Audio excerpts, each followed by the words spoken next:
On l'appelle bébé pour dire Boualem Boualem. Âgé aujourd'hui de 74 ans, l'une des figures emblématiques du régime Tebboune. Sa botte noire, son cerveau, son bras droit, son puissant directeur de cabinet, certains l'appellent même le vice-président. Donné aujourd'hui pour partant, voire même démissionnaire, gravement malade et incapable de reprendre ses fonctions, la disparition de Boualem Boualem des radars de la scène politique algérienne suscite la controverse, des spéculations, voire même des interrogations sur la pérennité même du régime Tebboune. Abdelmadjid Tebboune pourrait-il gouverner jusqu'à la fin de son deuxième mandat sans ce bras droit qui s'appelle Boualem Boualem? On l'appelle bébé pour dire Boualem Boualem.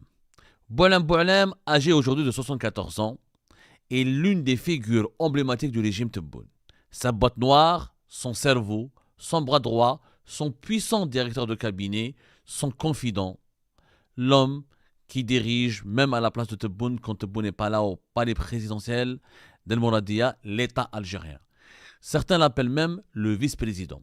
Donné aujourd'hui pour partant, voire même démissionnaire, limogé, gravement malade et incapable de reprendre ses fonctions, la disparition de Boualem Boualem des radars de la scène politique algérienne suscite la controverse, des spéculations, voire même des interrogations sur la pérennité même du régime Tebboune.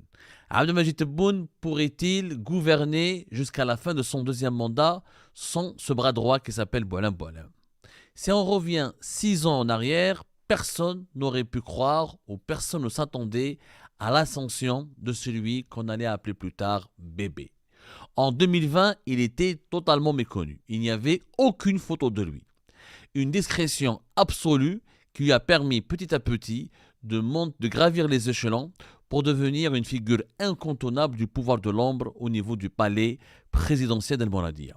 Quand Boualem Boualem avait été nommé par décret présidentiel le 20 janvier 2020 comme conseiller auprès du président de la République chargé des affaires juridiques et judiciaires, très peu d'observateurs ont commenté cet événement, ont même compris son importance. Et pourtant, Boualem Boualem n'est pas n'importe qui, c'est quelqu'un qui a déjà été dans l'ombre du régime de Bouteflika. Mais au début de l'année 2020, il s'est contenté d'un poste qui devait lui permettre de se réunir régulièrement avec Abdelmadjid Tebboune, le chef de l'État. Cette proximité, elle s'était renforcée de jour en jour, au point où Boualem Boualem était devenu le conseiller le plus proche d'Abdelmadjid Tebboune. Et pour cause, Boualem Boualem va rapidement séduire Abdelmadjid Tebboune par ses rapports très détaillés, par ses réflexions approfondies et sa connaissance fluide et chirurgicale de la machine judiciaire de l'État algérien. C'est un atout précieux qu'Abdelmadjid Tebboune n'hésitera pas à utiliser pour neutraliser ses adversaires et pour asseoir son pouvoir et imposer son autorité au plus haut sommet de l'État sur l'ensemble de l'Algérie. Au début de l'année 2020, Abdelmadjid Tebboune était affaibli, mal élu. Il arrive au pouvoir à travers un processus électoral, celui du 12 décembre 2019, un processus électoral impopulaire, rejeté par la population, avec des émeutes et des violences qui ont entaché la Kabylie, qui ont même ébranlé la Kabylie, où les bureaux de vote ont été quasiment fermés dès les premières heures de la matinée. Plus de 2 millions d'Algériennes et d'Algériens avaient manifesté ce jour-là, le 12 décembre 2019, à travers le pays, pour dire non à ces élections. Une minorité d'Algériennes et d'Algériens sont partis voter, croyant que le vote pourrait permettre à l'Algérie de dépasser l'impasse politique et d'effectuer une transition politique paisible pour que le pays retrouve une certaine stabilité, une certaine sécurité. Abdelmadjid Tebboune donc arrive au pouvoir dans un contexte très difficile, voire même hostile et très dangereux. Pour construire son système et son pouvoir, il a besoin de hauts responsables ou de dirigeants, de collaborateurs qui soient expérimentés, rusés, futés, mais aussi qui maîtrisent les intrigues et qui maîtrisent l'art des négociations et des compromis dans les coulisses du pouvoir. C'est exactement le profil qu'il a trouvé auprès de Boualem Boualem. Face à ses adversaires au sein du Sérail, notamment au niveau des services de sécurité, comme au niveau des services secrets algériens, comme un certain Wassine Bouazza, l'ex-patron de l'enseignement intérieur, et d'autres généraux qui étaient entièrement hostiles à Abdelmadjid Tebboune pendant même la campagne électorale des élections présidentielles de décembre 2019 et qui était opposé à son arrivée au pouvoir, Abdelmajid Tebboune va beaucoup s'appuyer sur Boualem Boualem qui va lui composer un cercle fermé de conseillers, un cercle très restreint, composé essentiellement de celui qui était l'ancien directeur de l'académie militaire intérim de Cherchel, Abdelaziz Medjed, le général Abdelaziz Medjed et de Boualem Boualem. Il faut dire que Boualem Boualem n'est pas uniquement un ordinaire juriste ou qui était conseiller à la Cour suprême, comme le croient de nombreux observateurs à Alger, comme le croyaient de nombreux observateurs à Alger à l'époque en 2020. Durant les années Bouteflika, Boualem Boualem avait dirigé secrètement le fameux organe national de prévention et de lutte contre les infractions liées aux technologies de l'information et de la communication, qui a été créé le 8 octobre 2015. Boualem Boualem était le directeur général de cet organisme qu'on appelait l'organe, un organisme stratégique et ô combien sensible, et pour cause, cet organe, c'est lui qui était chargé de la surveillance préventive et de la veille électronique, qui comprend un service de surveillance électronique, un service de suivi, d'analyse, de coopération. Il dispose également d'un centre des opérations techniques et des antennes régionales qui sont rattachées à sa direction. C'est l'organe qui surveillait toutes les télécommunications en Algérie et qui surveillait le déploiement du réseau Internet. Cet organe était doté aussi d'un service de suivi, d'analyse et de coopération qui comprenait un bureau de collecte et de centralisation de l'exploitation de toutes les informations, un bureau de prévention et de suivi et un bureau de communication et de coopération. En clair, Boualem Boualem, de la fin de l'année 2015 jusqu'à 2019, était le très secret Monsieur Écoute du régime de Bouteflika. C'est lui qui dirigeait l'organe en charge de la surveillance des écoutes téléphoniques et des communications électroniques. Surveiller les réseaux sociaux, pirater les comptes, détecter les discussions et les messages secrets, mettre sur écoute l'ensemble des citoyennes, l'ensemble des citoyennes et des citoyens, surveiller les infrastructures des communications téléphoniques, surveiller les infrastructures du web et de l'Internet en Algérie. C'est cela l'émission qui incombait à Boualem Boualem lorsque Boualem Boualem dirigeait le fameux organe. Mais le plus important est aussi ailleurs. Dans les écoutes téléphoniques, en effet, cet organe national de prévention de lutte contre les infractions liées aux technologies de l'information et de la communication, il y avait un bureau des systèmes de surveillance téléphonique. Il y a un bureau de système de géolocalisation. Géolocalisation. Il y a un autre bureau qui était dédié à la surveillance des communications satellitaires. En clair, il était équipé d'un centre d'écoute hyper moderne dont les composantes ont été acquises par l'Algérie auprès de plusieurs puissances étrangères depuis 2014 jusqu'à 2016. Et c'est Boualem Boualem qui était à la tête de cet organe très sensible lorsqu'il était placé au départ sous l'égide du ministère de la Justice pendant les années Bouteflika. Ce poste va confier donc à Boualem Boualem une énorme influence au sein du Sérail. Saïd Bouteflika, le célèbre frère du défunt président Abdelaziz Bouteflika, va le contacter régulièrement de 2015 à 2019 pour lui demander de mettre sur écoute de nombreux hauts responsables du pays.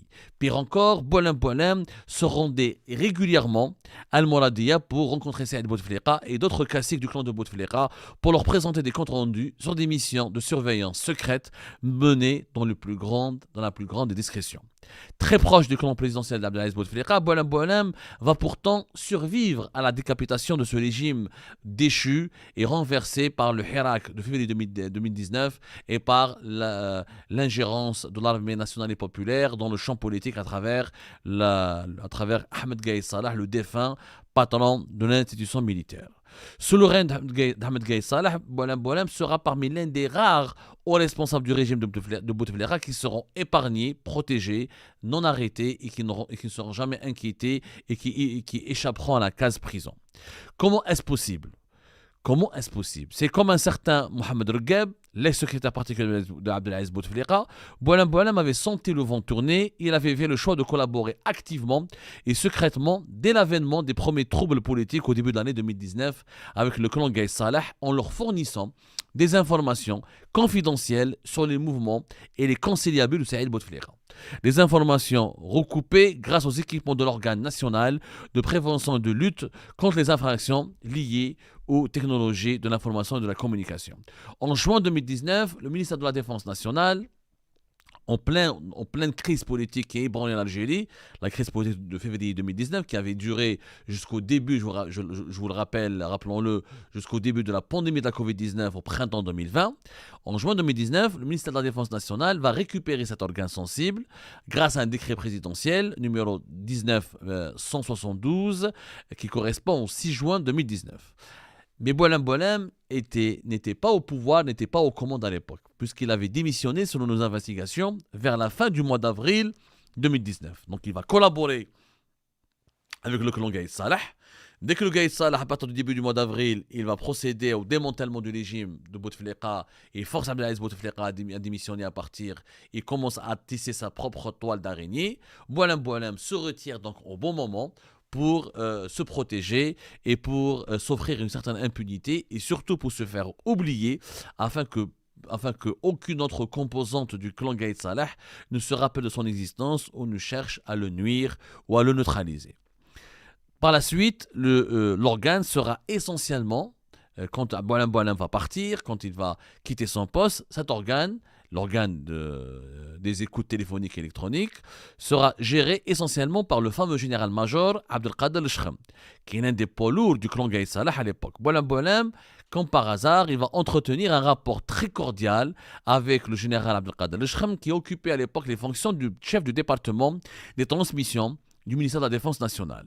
Mieux encore, Boualem Boualem va bénéficier de la confiance du général d'armée Ben Ali, le patron de la garde républicaine, l'homme qui avait pactisé à la dernière minute avec Ahmed Gaïd Salah pour déloger Abdelaziz Bouteflika et pour déloger tous les Bouteflika du pouvoir.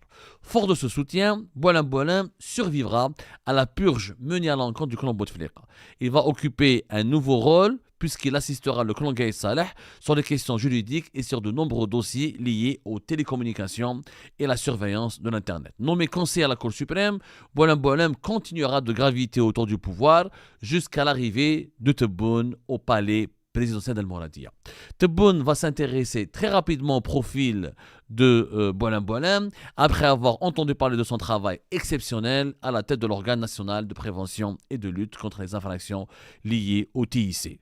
À ce sujet, plusieurs versions circulent sur le commencement de cette proximité entre Abdelmajid Tebboune et Boualem Boualem.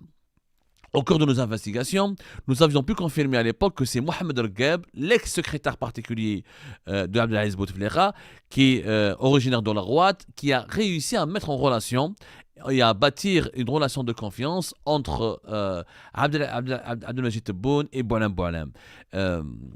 Mohamed Ergheb était l'un des premiers soutiens de Abdelmajid Tebboune et l'une de ses connaissances les plus importantes au sein du pouvoir de Bouteflika. Il faut savoir que les épouses Ergheb et Boualem Boualem, l'épouse de Mohamed Ergheb et de Boualem Boualem, étaient très proches de la famille Bouteflika. Et les deux dames se rendaient régulièrement chez la fameuse Hadja al-Mansouriya, qui était la défunte maman du défunt président de la République, Abdelaziz Bouteflika. Les épouses Ergheb et Boualem Boualem s'étaient donc liées d'amitié depuis plusieurs années, créant ainsi des liens d'affinité personnelle entre Boualem Boualem et Mohamed Ergheb, l'ex-secrétaire particulier de Abdelaziz Bouteflika. Tebboune donc a rapidement suivi à la lettre les recommandations de Mohamed Ergheb, l'un de ses soutiens les plus fidèles lors de la campagne électorale du 12 décembre 2019, et fait de Boualem Boualem l'un de ses plus proches collaborateurs. Entre janvier 2020 et avril 2020, Boualem Boualem va à lui seul dessiner pour Abdelmajid Tebboune toute une feuille de route qui lui permettra d'imposer son pouvoir pour les années à venir et qui lui permettra de conquérir ou d'assurer une conquête complète du pouvoir algérien. Alors, toutes les premières décisions qui ont été prises par Abdelmajid Tebboune ont été insufflées par Boualem Boualem. Par titre d'exemple, le maintien de Belkacem Zarmati à la tête du ministère de la Justice, la composition du gouvernement, le fonctionnement de la commission l'Araba pour l'élaboration de la nouvelle constitution, proposition de nouvelles lois pour durcir le code pénal contre les expressions des activistes du Hirak sur Internet, libération de certaines figures du Hirak et négociations dans les coulisses avec des mouvements politiques ou des personnalités politiques nationales. Bref, nous retrouvons Boualem Boualem sur tous les fronts, alors qu'au départ, il devait uniquement assister Tebboune sur les questions juridiques. Mieux encore, Boualem Boualem va devenir presque, il va être présent dans presque toutes les visites de terrain et déplacements de Abdelmajid Tebboune. Il va être le conseiller qui va se distinguer amplement lors de la préparation des travaux de réunion du Haut Conseil de la Sécurité nationale qui regroupera les responsables les plus importants des institutions sécuritaires du pays. Et c'est comme ça que Boualem Boualem va prendre ainsi une nouvelle dimension qui nous rappelle celle d'un certain Mohamed Mgueddem que les plus jeunes Algériens ne connaissent pas. Mohamed Mgueddem, c'était l'ancien directeur de l'information à la présidence de la République. Il était décédé en février 2018 à Nice en France en emportant avec lui tous ses secrets.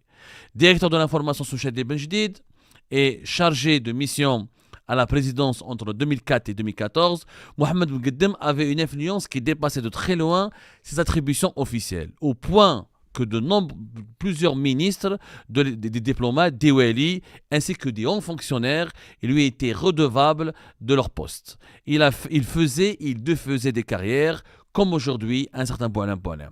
Boualem Boualem a trouvé réellement et s'est inspiré de l'exemple de Mohamed Mgueddem, qui était devenu de son vivant la boîte noire du régime algérien.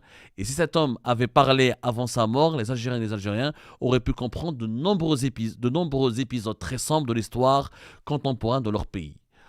Boualem Boualem a marché sur les pas de Mohamed Mgueddem au point de devenir le nouveau Mohamed Mgueddem de l'Algérie de Tebboune.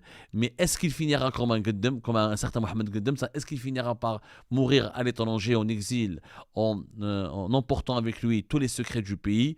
Ou est-ce qu'il va rebondir un jour pour revenir au corps du pouvoir afin de parachever sa mission, à savoir mourir au plus haut sommet de l'État en emportant également avec lui tous les secrets contenus dans sa boîte noire. Et ben voilà les amis, c'est la fin de cette vidéo. Je vous remercie comme d'habitude pour avoir suivi jusqu'à la fin.